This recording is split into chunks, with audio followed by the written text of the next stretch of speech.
สำหรับคนลาวนี่ก็แพงเลยเขาอยากได้60 ล้านค่าเจาะอันนี้ซื่อ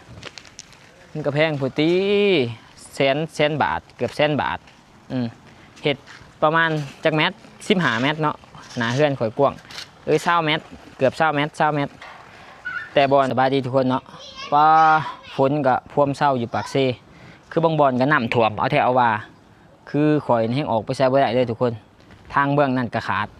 ทางเบื้องนี่ก็คือทุกคนเห็นหั่นแหละเนาะบ่ทันถมคือเมื่อวานนี่สร้างก็ได้มาเบิ่งเฮือนนะทุกคนเนาะเพราะว่านัดสร้างมาเบิ่งเสียงเขาเฮ็ดคลองอีทางน้ำเนี่ยมันเฮ็ดถามว่ามันยากบ่คันในมุมสร้างตามที่เขาเบิ่งมันก็บ่ยากปานใดเลยเพราะว่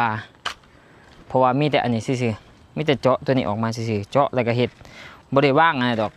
บ่ได้ว่างอันหยังว่าคือเนาะบ่ได้ว่างท่อเนาะมีแต่เศษ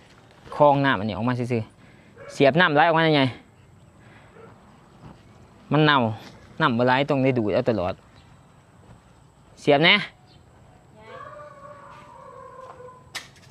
เพราะว่าสิเจาะออกมานี่แล้วก็เศษเป็นคลองมานี่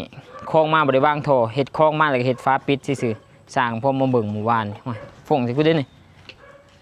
ติงโอ้บรรยากาศก็ดีขนาดแต่ว่าโอ้ยสิพากันเฮ็ดเองซะทุกคนเลยอยู่ไทยบ่ฮู้ว่าค่าสร้างมันแพงบ่อันนี้ก็สำหรับคนลาวนี่ก็แพงเลยเขาอยากได้60 ล้านค่าเจาะอันนี้ซื่อๆมันก็แพงพุตีแสนบาทเกือบแสนบาทเฮ็ดประมาณจักเมตร15 เมตรเนาะหนาเฮือนข่อยกว้าง20 เมตรเกือบ20 เมตรแต่บอนจุดนะเห็ดเป็นคลองขุดคลองมาขุดคลองกับความลึกกะสีประมาณ30-40 เซนนี่นะขุดคลองแต่บอนน้ำค่อยเป่งออกมานะหานี่ขุดคลองแต่นั่นมาหานี่แล้วก็เห็นบ่ตัวนี้มันกระถ่วมเลยสิเห็ดต่อจะออกนี่ไปเลยแบบนี้ขุดคลองมานี่เห็ดขุดคลองมานี่เห็นบ่โทรเขามาเห็ดกระตันเลยตันไหนนี่ก็เลยสิเฮ็ดบ่สิเฮ็ดท่อบัดนี้เพราะว่าเวลามันตันมันยากก็เลยสิขุดคลองแล้วก็เฮ็ดฟ้าปิดแล้วก็ตัวนี้น่าจะฮือออกใหม่แล้วก็เฮ็ดไปต่อเฮือนเราแล้วก็ย่าออกไปพุ่นข้างเฮือนข่อยนี่เขาก็นี่คลองตัวนี้ก็ตันหมดเลยน้ำก็ตันหมดเลยน้ำไหลออกมาเลยนี่มันบ่ได้ก็เลยสิแก้ใหม่เบิดต้องถมใหม่เบิดแท้นี่เขียนนี่ถมใหม่เบิดแต่ว่าสร้างเอาแพงโพดหา60 ล้านไผสิมีเงินหลายปานนั้นนะทุกคนเนาะ60 ล้านบ่ฮู้ว่าแพงบ่ก็เลยถามทุกคนเนาะสำหรับคนลาวที่เบิ่งคลิปนี้อยู่ก็ลองคอมเมนต์มาเบิ่งนะว่าเฮ็ดคลองที่มันเบิดหลายปานนั้นพุ่นบ่มันต้องใช้เงินปานนั้นพุ่นบ่ค่อยคิดว่าค่อยตั้งงบไว้15 ล้านนี่นะบ่ได้ตั้งงบดอกหา60 ล้านเพราะว่ามันยากว่าซั่นพื้นเฮือนตัวนี้ก็บ่ได้เลิกปานนั้นนะทุกคนพื้นสิประมาณซำนี้เกือบ10 เซนนะพื้นบอลนี่เขาต้องทุบก่อนเด้เพราะ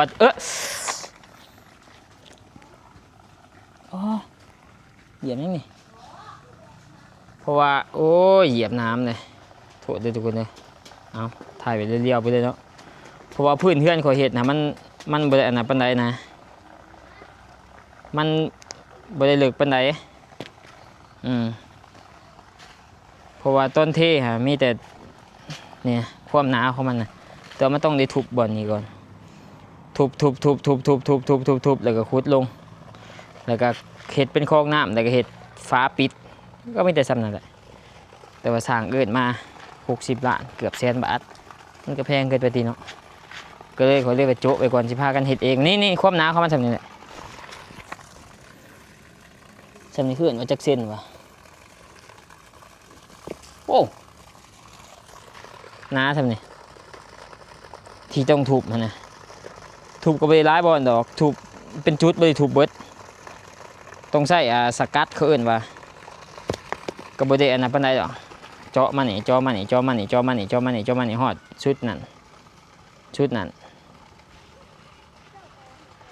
ก็บ่ได้หนาปานใดแต่ว่าเขาเอาแพงโพดก็เลยสิพากันเฮ็ดเองทุกคนเดี๋ยวมันเพราะว่าฝนยังดินอยู่ปากเซฝนถ้ากระเช้านี่ถ้าฝนเช้าอีกประมาณมื้อ 1-2 มื้อน่าจะมันเริ่มอาทิตย์หน้า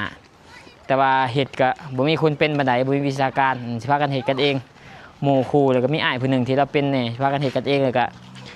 หลักๆก็คือสิถามหมู่เพื่อนทุกคนในYouTube เนี่ยเนาะว่าวิธีการมันต้องเฮ็ดจังไดต้องเฮ็ดแนวใดแน่ก็สิศึกษาไปนำทางออนไลน์แล้วก็ศึกษากับคนที่บอกนำแล้วก็สิพากันเฮ็ดกันเองก็น่าจะประมาณบ่เกิน10 ล้านนะแต่ว่าอันนี้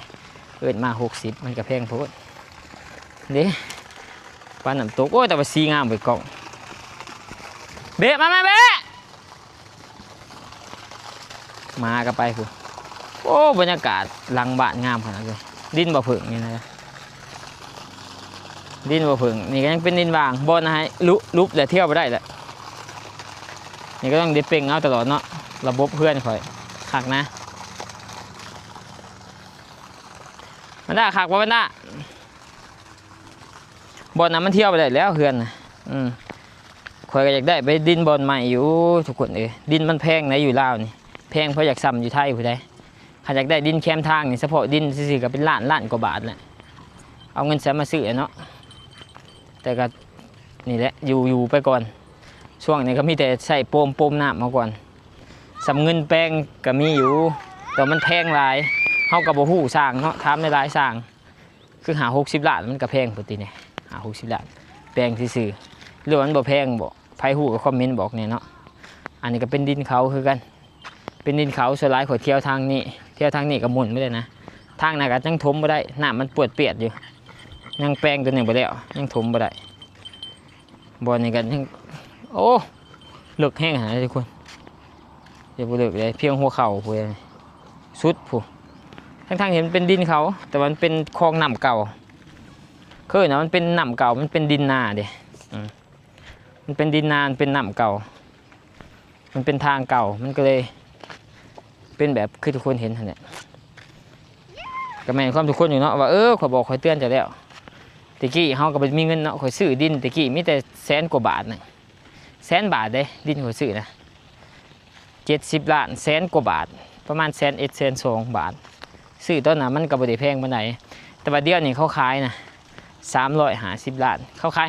500,000จากที่ประมาณ4-5 ปีเนาะ4-5 ปีเขาขายขึ้น400,000 บาทจาก100,000 กว่าบาทขึ้น400,000 บาทถือว่าขึ้นหลายเติบนี่คือดินทางข้างของนี้นี่แต่บ่ทันเห็นเจ้าของอยากซื้อไปอยู่คันมีเงินแต่บ่ทันเห็นเจ้าของเขาอยู่ว่าอย่างนี้กำแพงกับจักรีถล่มยังไงใครจะมีเพื่อนบ้านหลังบ้านเนี่ยหลังบ้านกับโชว์เพื่อนเนี่ยโอ้แต่บรรยากาศงามขนาดนั้นทุกคนนะบรรยากาศยามแรงบรรยากาศดีแต่ระบบน้ำบ่ดีเสียได้อันนี้ก็อนาคตเขามาตั้งเฮือนอยู่นี่ก็น่าจะเห็ดคลองต่อจากหน้าบ้านของเขาไปเลยเพราะว่าในความคิดของเขาเสียดบ่อพักอยู่นี่แม่นบ่คือมีหลายคนแนะนำเขาจะขุดบ่อพักอยู่นี่บ่อพักน้ำออกมามันก็จะไหลมาอยู่บ่อพักหลังจากมันล้นบ่อพักมันก็จะไหลไปพุ่นไหลต่อไปพุ่นแม่นบ่ทุกคนมันจะบ่ได้นี่แบบนี้เป่งน้ำแบบนี้อยู่ระบบบ่เคยเห็นจะเขื่อนแล้วก็เกิดเขื่อนไทยที่เคยมีสินอกจากเขื่อนข่อยผู้เดียว